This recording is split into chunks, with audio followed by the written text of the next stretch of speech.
of the tools, someone asked about tools, how we can do tools. So we did the effectiveness, we did objectives, we did procrastination, how to start, perfectionism. Now let's talk about objectives on how to achieve these, or the tools of time framing. The first tool that we talked about was visualization, right? How to visualize and actually feel where you're going. Start with the end in mind.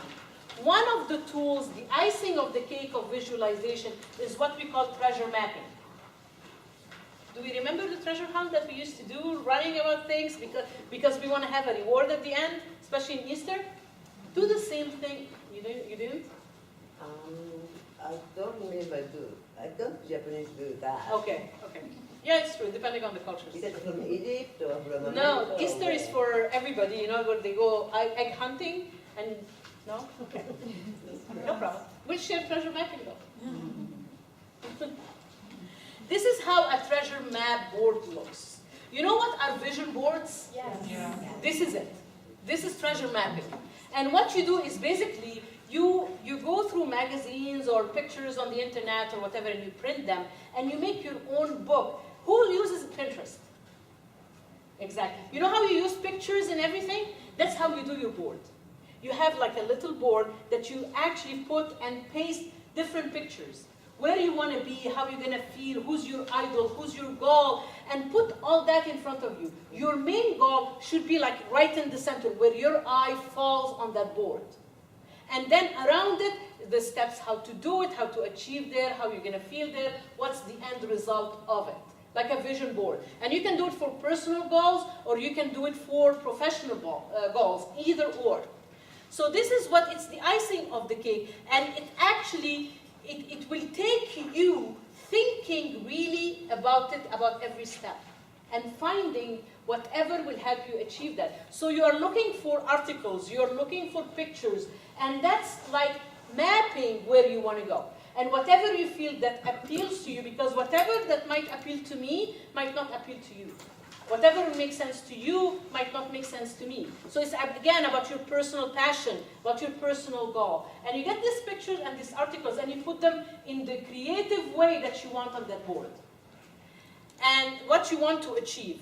And then that board, you have to put it somewhere where it's always in front of your eyes. Always. Like if you have a small office at home, if you are on your desk, you know, you put it, well, it has to be in front of your eyes. And it will be a constant reminder of what you need to do where you want to go, and representations of your goals. The visualization effects will help you get that. Because again, what you see becomes a reality. What you write becomes a reality. But if you tell me it's in my mind, in 2 years, if I ask you what did you do, it will be still in your mind. You need to manifest it outside.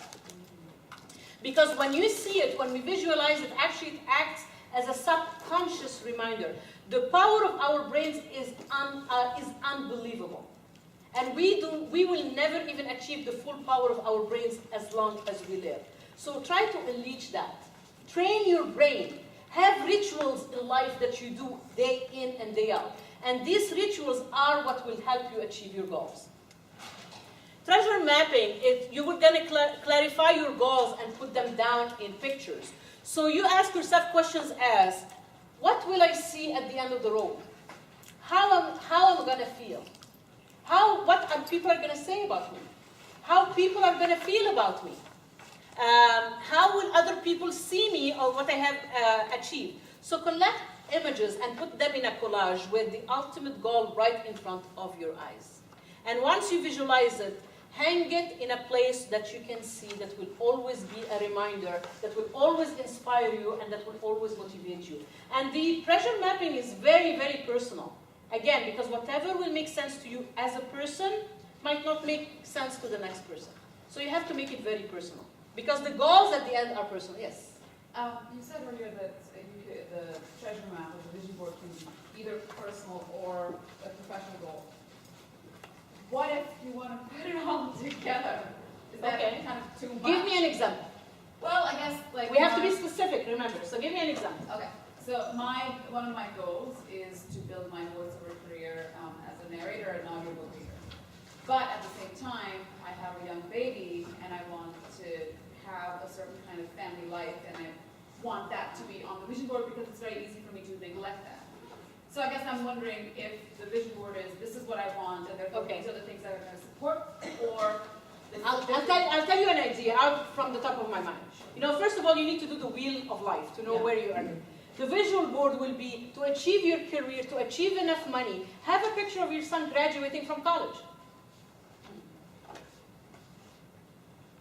For example, this is like just from the top of my mind without even thinking. You can marry anything you want. You know, so it's just like, or your son graduating, driving a BMW. You know what I mean? It's just like just be creative as much as you can. It's up to you. So you can marry anything together. Just put some thought in it. That's all. You need to spend some time for that. Yeah. So unique selling proposition. In businesses, there is something called USP or unique selling proposition. And it's not only for business, it's for each one of us. We all have to know what is it that we have an edge over anyone else. And believe it or not, it could be as simple as passion. Passion for what we do. So you need to know that unique selling proposition. And it should be one concise sentence to say how unique you are. Like if you are, for example, I'm going to give you a business and then a personal example. A business example. Why is it that I should use you as a business, not the next person? What is the value that you're adding to me or the solutions that you're giving me that is not the next person? Remember, we live in a culture that has what's in it for me. So you always, as a person, or as a business person, or as a mother, or as a parent, or as a friend, or as a community member, you need, and that's how you can build the community.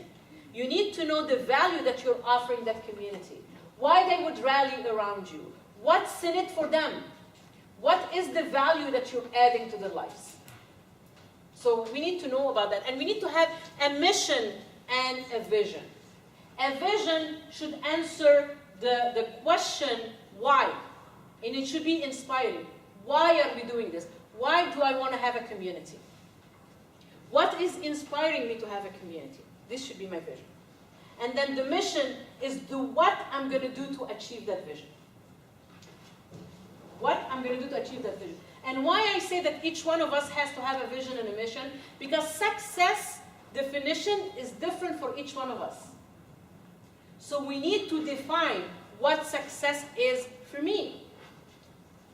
And that's why I have to know what is my vision in life, what is my mission in life, and how is it that I'm different that is going to pull me forward or push me forward to achieve whatever I want to achieve. Clear?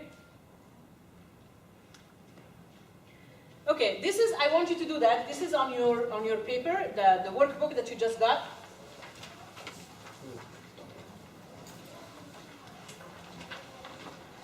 If 1 year, and that should be soon, you're going to be on the cover of Forbes magazine, the person of the year.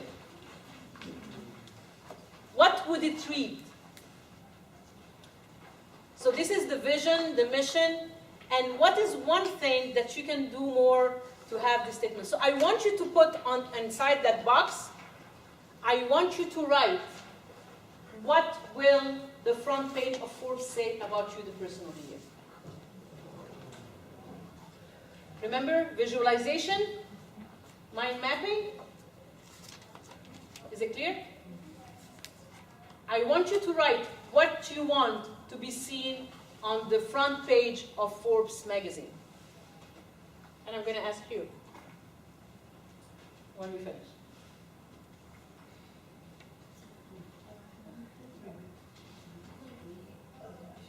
So you need to say, what is it that you want them to say about you and why?